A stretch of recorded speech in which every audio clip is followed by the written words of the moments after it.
အားလုံးပဲမင်္ဂလာပါတကယ်ကျွန်တော်တို့ဒ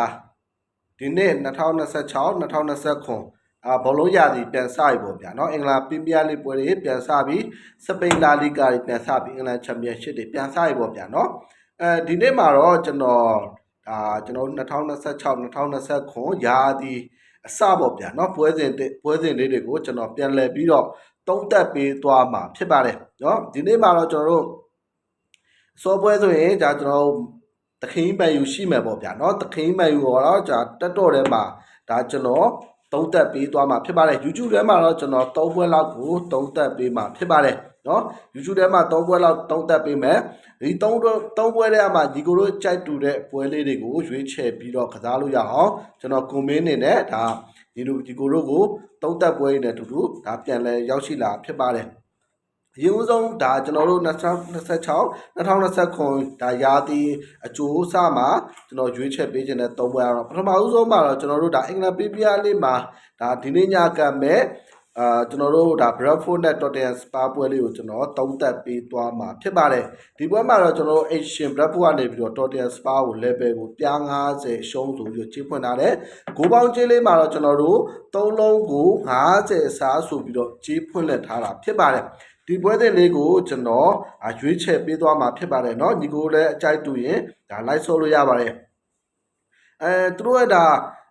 ဒီပွဲစဉ်လေးမှာဆိုရင်ဒါ Bradford ကတော့ဒါ Bradford နဲ့ပွဲစဉ်မှာတော့ဒါ head to head ပွဲစဉ်မှာတော့17ပွဲတော့သူတို့ထိပ်တိုက်တွေ့ဆုံရှိခဲ့တယ်ဒီပွဲစဉ်မှာတော့ဒါကျွန်တော် Bradford ကတပွဲနိုင်တေးကြတာ4ပွဲเนาะ Tottenham Spa တော့6ပွဲတိတိနိုင်ထားတာရှိတယ်ကျွန်တော်မနစ်ကဆိုရင်လည်းကျွန်တော်2025နှစ်ကြော်လုံးတွေ့တဲ့နေရာမှာတော့ Spa ရဲ့အိမ်ကွင်းမှာဆိုရင်ဒါ2-0နဲ့ Bradford နိုင်ခဲ့ပြီးတော့ဒါ Bradford ရဲ့အိမ်ကွင်းမှာဆိုရင် 0-0ဆိုတဲ့တေးရလက်မျိုးထွက်ခဲ့တယ်ပေါ့ဗျာเนาะအဲ့ဒီရလက်ကြောင့်မို့ဒီနေ့ညမှာတော့ဒါ Bradford ကနေပြီးတော့ Spa ကိုဒါ level ကိုဒါပြား90ရှုံကိုပေါင်းကြီး3လုံး50စားဆိုပြီးတော့ပြန်ပေးထားတာဖြစ်ပါတယ်ဒီချင်းဒီနေထားရကြည့်မယ်ဆိုရင်တော့လက်ရှိ Tottenham Spa ရဲ့ခြေစမ်းဘိုင်းကိုပြန်ကြည့်မယ်ဆိုရင်လည်းဒါဒီနေ့စောင့်ကြည့်ရမယ်အတင်းတင်းပေါ့ဗျာเนาะအတင်းတင်းဖြစ်တယ်ညတော့ဒါကျွန်တော်တို့အတင်းကြီး PP အာဆင်နယ်ကတော့ဒါကိုပင်ထရီကို3-0နဲ့နိုင်ခဲ့သလိုTottenham Spa တော့ချိန်တစ်ခါကဒါအတင်းကြီးတင်းဖြစ်တယ်လက်ရှိမှာတော့ဒါအတင်းကစားသမားတွေပြောင်းလဲမှုတွေတောင်းခြေစမ်းပိုင်းတွေ Tottenham Spa တော့နည်းနည်းလေးရိုင်လဲနေရမျိုးတော့တွေ့ရဒီနေ့ဘယ်လိုပုံစံမျိုးတွေနဲ့ပွဲထွက်လာမလဲဆိုတော့ကျွန်တော်စောင့်ကြည့်ရမယ်အနေထားမျိုးရှိပါတယ်เนาะအဲ့အတွက်ကြောင့်မလို့ကျွန်တော်အနေနဲ့ဒီနေ့ညဒါ Bradford နဲ့ Tottenham Spa ရဲ့ပွဲစဉ်လေးမှာတော့ဘော်လီချင်းမှာဆိုရင် Bradford အိမ်ကွင်းကနေပြီးတော့ level ကိုပြား90ရှုံးပေါက်ထားပြီးတော့ဂိုးပေါင်းချင်းလေးမှာ3လုံး50ထားဆိုရယ်ချင်းလေးမှာတော့ကျွန်တော်ကဘော်လီချင်းလေးကိုလက်လျှောက်ခြင်းနဲ့ဒီနေ့ညမှာကျွန်တော်ရွေးချယ်ပေးခြင်းနဲ့ဝဲကောင်းလေးကတော့Tottenham Spa နဲ့ Bradford ရဲ့ပွဲစဉ်ကျွန်တော်ဂိုးပေါင်းပေါ်လေးကိုရွေးချယ်ပေးခြင်းပါတယ်။ဘာကြောင့်ဂိုးပေါင်းပေါ်လေးကိုကြိုက်နေတာလဲဆိုတော့မိနစ်က2ကြော်လုံးဂိုးအောက်ခဲ့တယ်ဒီချင်းတွေပဲဒါဖောက်ခဲ့တယ်ဂိုးပေါင်းချင်းမှာဆိုရင်လည်း3လုံးကိုပြား90စားစုရကြီးဖောက်ခဲ့တယ်ဒီနေ့မှလည်းဒါရာသီစမှာဒီကြီးပြန်လဲဖောက်ခဲ့တဲ့နေထားရဒီနေ့ညမှာ Bradford အနေနဲ့အိမ်ကွင်းကနေပြီးဂိုးရသွားနိုင်တယ်လို့ Tottenham Spa အနေနဲ့လည်းအဝေးကွင်းကနေဂိုးရသွားနိုင်တဲ့အနေထားမျိုးရှိပါတယ်ဒါကြောင့်မို့ဒီနှစ်သင်းကိုဂိုးပေါင်းချင်းလေးကိုကျွန်တော်ကြိုက်နေတဲ့အတွက်ဂိုးပေါ်လေးကိုရွေးချယ်ပေးခြင်းပါတယ်ဗျเนาะဂိုးပေါ်လေးကိုရွေးချယ်ပေးခြင်းပါတယ်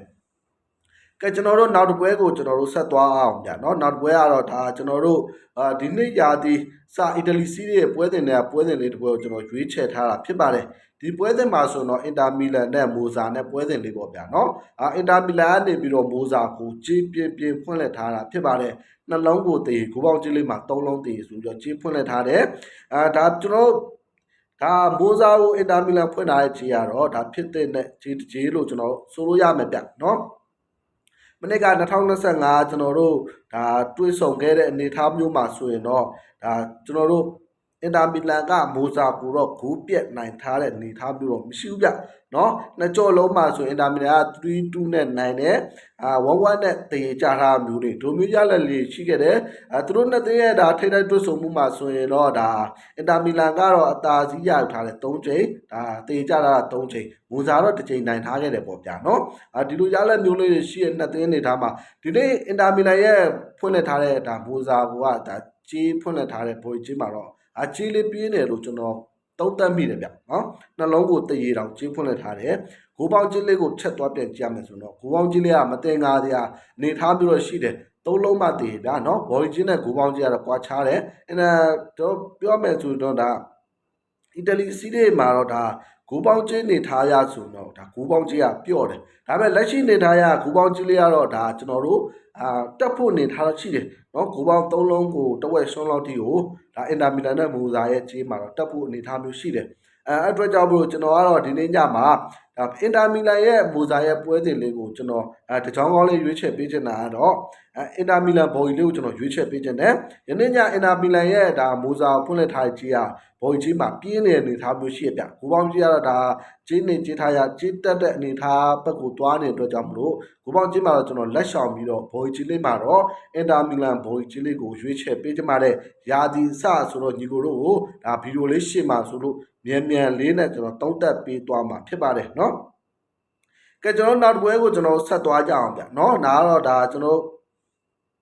်အင်္ဂလန်ပရီးမီးယားလိကိုကျွန်တော်ဒါတုံးတက်ပေးပြီးသွားပြီเนาะဒါပြီးတော့ရှေ့ကျွန်တော်တို့အီတလီစီးရီတုံးတက်ပေးသွားရဆိုတော့ကျွန်တော်တို့ဒါ UAE Madrid နဲ့ဒီည Espanyol ကမတ်စပိန်လာလီဂါထဲရပွဲစဉ်ဒီပွဲလေးကိုကျွန်တော်တုံးတက်ပေးသွားမှာဖြစ်ပါတယ်เนาะ Espanyol နဲ့ UAE Madrid မှာတော့ဒါဝေးခွဲရ UAE Madrid ကနေပြီးတော့ Espanyol ကိုဖွင့်လှစ်ထားတဲ့ဘော်ကြီးမှာတော့1.50ဂိုးပေါင်းကြီးလေးမှာတော့3လုံးကိုဒါ50စားစုချေးဖွင့်လှစ်ထားတာဖြစ်ပါတယ်သူတို့မနစ်ကရာသီမှာဆိုရင်တော့UAE Madrid ရဲ့အိမ်ကွင်းမှာ2စီးနဲ့နိုင်ပြီးတော့ UAE Madrid ရဲ့ဝေးကွင်းမှာ Z2 နဲ့ Real Madrid က2ကြော်လုံးမနစ်ကရာသီမှာတော့နိုင်ပွဲတွေရလက်ထားတာရလက်ကောင်းတွေဒါရထားတာဖြစ်ပါတယ်ဒီနှစ်မှာလည်းဒါ Real Madrid ကဝေးကွင်းကနေပြီးတော့ချေးပြင်းပြန်ပေးထားတာဖြစ်ပါတယ်1.50ဆိုရဲချေးပေါ့ဗျာနော် Espanyol ရဲ့ဒါမနစ်ကရာသီခြေသွားမှရတိတ်အားရစရာမရှိခဲ့ပေမဲ့ Real Madrid ကတော့ဒါမနစ်ကရာသီမှာဒီကိုတို့တီးအတိုင်းပဲအကောင်းဆုံးခြေသားအကောင်းဆုံးပုံစံတွေနဲ့ချပြနေတဲ့အသင်းကြီးပြီးဒါနော်ကစားပုံကစားကွက်တရားစကစားသမားအကောင်းဆုံးအနေနဲ့ဒါပွဲထွက်နေတဲ့ဒါ Real Madrid အနေနဲ့ Espanyol ကိုဒီနေ့ဝေးကွက်ကနေ1.50ဖွင့်လှစ်ထားကြည့်ရတော့ဖြစ်တဲ့ကြီးတကြီးလို့မြင်မိတယ်ဂိုးပေါင်းကြီးလေးကိုတစ်ချက်သွားပြန်ကြည့်ရမှာဆိုရင်စပိန်လာလီဂါရဲ့ဒါပွဲစဉ်တွေလျောက်ဒါဂိုးပေါင်းကြီးလေးမှာတော့ဒါဘော်ကြီးနဲ့တော့ကွာဟချက်လေးရှိတယ်ဒါဂိုးပေါင်းကြီးလေးမှာ3လုံးကို50စားဆိုတဲ့ကြီးလေးကဒါဂိုးပေါင်းကြီးလေးမှာပျော့ပြောင်းနေတဲ့အနေထားမျိုးရှိတယ်ဒါကလည်းဘာကြောင့်လဲဆိုတော့မိနစ်ကရာသီမှာတော့နှစ်ကြော့လုံးမှာ 2C2 ဆိုတဲ့ရားလက်ကြောင့်ဒီတင်းညာဂိုးပေါင်းကြီးလေးမှာတော့ဒီကြီးလေးဖွင့်လှစ်ထားတယ်လို့ကျွန်တော်ထင်မြင်သုံးသပ်မိတယ်သူတို့ရဲ့ဒါနှစ်သိန်းထိပ်တိုက်တွေ့ဆုံမှုမှာဆိုရင်လည်း Espanyol က3ချိန်နိုင်တယ်တေကြတာ2ချိန်Real Madrid ကတော့25ချိန်တိနိုင်ပွဲရရှိထားတာမျိုးလေးတော့တွေ့ရတယ်ဗျနော်ဒီပွဲစဉ်တွေကိုကျွန်တော်တစ်ချက်ပြန်ကြည့်ရမယ်ဆိုရင်တော့ဒီနေ့ညမှာတော့ဒါEspanyol နဲ့အိမ်ပွဲရတယ်ပြီးတော့ Real Madrid ရဲ့တွင်းကိုတွေကိုတောက်ခံနိုင်ပါမလားဆိုတာတော့ကျွန်တော်တို့တစ်ချက်စောင့်ကြည့်ရမယ့်အနေအထားမျိုးတော့ရှိတယ်ဗျနော်တစ်ချက်စောင့်ကြည့်ရမယ့်အနေအထားမျိုးရှိတယ်အဲ့အတွက်ကြောင့်မလို့ဒီနေ့ညမှာတော့ Espanyol နဲ့ယာဒီစမှာသူ့အနေနဲ့ဘယ်လောက်ထိတောက်ခံနိုင်မလဲReal Madrid တွင်းကိုတွေကိုကျွန်တော်တို့စောင့်ကြည့်ရမယ့်အနေအထားမှာဒီနေ့ညဒီပွဲစဉ်လေးကိုတကြောင်ကောင်းလေးရွေးချက်ပေးကြပါလေနော်ဒီကြောင်ကောင်းလေးဘာရွေးချက်ပေးနေတာလဲဆိုတော့ Espanyol နဲ့ Real Madrid ရဲ့ပွဲစဉ်မှာကျွန်တော်ကတော့ဒီနေ့ညဂိုးပေါင်းအောက်ပဲထက်ကြိုက်တယ်ဗျနော်ဘာကြောင့်လဲဆိုတော့ဘော်ဂျင်းနဲ့ဂိုးပေါင်းချင်းမှာကွာဟချက်လေးရှိတယ်အဲ့ဒါကြောင့်မို့ Espanyol နဲ့ဒီနေ့ညဒါကျွန်တော်စပိန်လာလီဂါအဖွင့်ပွဲစဉ်မှာ Real Madrid ကိုဂိုးတွေရဖို့ခက်ခဲသွားမယ်ညာတညာလို့ကျွန်တော်ထင်မြင်မိတယ်တွင်းကဲတော့ Real Madrid ဘက်ကတစ်ဖက်တည်းတွင်းမဲ့အနေထားမျိုးရှိတယ် Espanyol ကလည်းယာဒီစမှာ Real Madrid ကိုထိန်းနိုင်တော့ရမှမပေးဘဲနဲ့ထိန်းဆော့သွားမယ်ညာတညာလို့ကျွန်တော်ထင်မြင်သုံးသပ်မိတယ်အဲကြောင့်မို့ Espanyol နဲ့ကျွန်တော် Real Madrid ရဲ့ပွဲစဉ်မှာတော့ကျွန်တော်ဂိုးပေါင်းအောက်လေးကိုရွေးချက်ပေးခြင်းပါတယ်ဒါဒီနေ့ညကျွန်တော်တို့ရွေးချက်ပေးခဲ့တာတော့3ပွဲဖြစ်ပါတယ်ခင်ဗျာနော်3ပွဲဖြစ်ပါတယ်အကြိုက်တူရင်တော့ live ဆော့ပါအကြိုက်မတူရင်တော့လွတ်လပ်စွာသဘောထားကွဲလွဲခွင့်ရှိပါတယ်ဗျနော်မိနစ်ကရာကြီးဆိုလဲကျွန်တော် YouTube channel လေးရတာဟိုဖြစ်သွားလို့ပေါ့ဗျာနော်ထိသွားလို့ကျွန်တော် line လွှင့်ဒီဗီဒီယိုတွေတင်မရဘူးเนาะဒါပို့တွေတင်မရဖြစ်တယ်ဒီနေ့2026 2029ရာသီမှာတော့ကျွန်တော်အကောင်းဆုံးပြန်လဲစူးစမ်းတင်ဆက်ပေးသွားအောင်မှာဖြစ်ပါတယ်เนาะကျွန်တော်ကိုဆက်လက်ပြီးတော့လဲအားပေးဝင်ရပေးကြပါအောင်เนาะကျွန်တော်ဘောလုံးချစ်နီကိုဝါစာချင်းများเนาะဒီနေ့ကြမှာအကြိုက်တွေလိုက်ဆော့ပါBradford နဲ့ Tottenham စပါးရဲ့ပွဲစဉ်မှာတော့ကျွန်တော်ဂိုးပေါင်းပေါ်ရွေးချယ်ပေးထားပါတယ်เนาะကျွန်တော်ပြီးကြလို့ရှိရင်တော့ကျွန်တော် Real Madrid နဲ့ Espanyol ရဲ့ပွဲစဉ်မှာဂိုးပေါင်းအောင်ဒါ Inter Milan နဲ့ Monza ရဲ့ပွဲစဉ်မှာတော့ကျွန်တော်အင်တာမီလန်ဘော်လေးကိုရွေးချယ်ပေးခဲ့တာဖြစ်ပါတယ်။၃ကြောင်း၃ပွဲဖြစ်ပါတယ်။ကြိုက်တွေ like ဆော့ကြပါ။ကျွန်တော်ရဲ့ YouTube channel လေးကိုလည်း follow မလုပ်ရသေးရင် subscribe လေးလုပ်ပြီးတော့ကျွန်တော် like share လေးလုပ်ပေးသွားကြပါခင်ဗျာနော်။ကျွန်တော်ရဲ့ဒါကျွန်တော် main ပွဲတင်လေးမှာတော့ကျွန်တော်ရဲ့ဒါ TikTok channel မှာကျွန်တော် တင်ပေးသွားအောင်မှာဖြစ်ပါတယ်ကျွန်တော်ရဲ့တက်တော့ channel လေးကိုလည်းဒီYouTube ရဲ့ဒါ channel အောက်မှာကျွန်တော်ချပေးထားပါတယ်လာရောက် join ထားလို့ရပါတယ်ကျွန်တော်ဒီနေ့ညအင်္ဂလာပြပြလိုက်မှာအစောဆုံးကံမဲ့ဟူစီတီနဲ့ Manchester United ပွဲစဉ်လေးကိုတက်တော့ channel မှာတုံးတက်ပေးသွားမှာဖြစ်ပါတယ်လာရောက်ကြည့်ရှုပေးကြပါဦးနောက်ပြီးတော့ YouTube channel အောက်မှာကျွန်တော်ရဲ့ Telegram channel လေးပဲချပေးထားပါတယ်ဒီနေ့မှဒါပြန်ပြီးတော့တစ်ဖွင့်တာဖြစ်ပါတယ်နေ့က Telegram channel ကတော့ဒါပြတ်သွားတဲ့အတွက်ပေါ့ဗျာเนาะဒါရောက်ပြီးတော့ဝင်ရအားပေးကြပါအောင်လို့ဒါကျွန်တော်တောက်ဆိုပြသေးဒီကိုအားလုံးပဲဒီနေ့ရာသီမှာကျွန်တော်အကောင်းဆုံးကြိုးစားပြပါမယ်ဒီကိုလည်းရာသီစဆိုတော့ထိန်းထိန်းသိမ်းသိမ်းလေးကစားပေးကြပါလို့ကျွန်တော်မေတ္တာရက်ခံနေပါတယ်အလောင်းသားဆိုတော့မကောင်းပါဘူးเนาะထိန်းသိမ်းနိုင်တဲ့လောက်လေးပဲကစားပေးကြပါเนาะအများကြီးမကစားကြပါနဲ့ခင်ဗျာเนาะအားလုံးပဲကျေးဇူးတင်ပါတယ်အားပေးတဲ့တယောက်ချင်းတိုင်းအားလုံးပဲဒါမနက်ဖြန်တူတူလေးညကြမှာပြန်ဆောင်ပြရစီခင်ဗျာ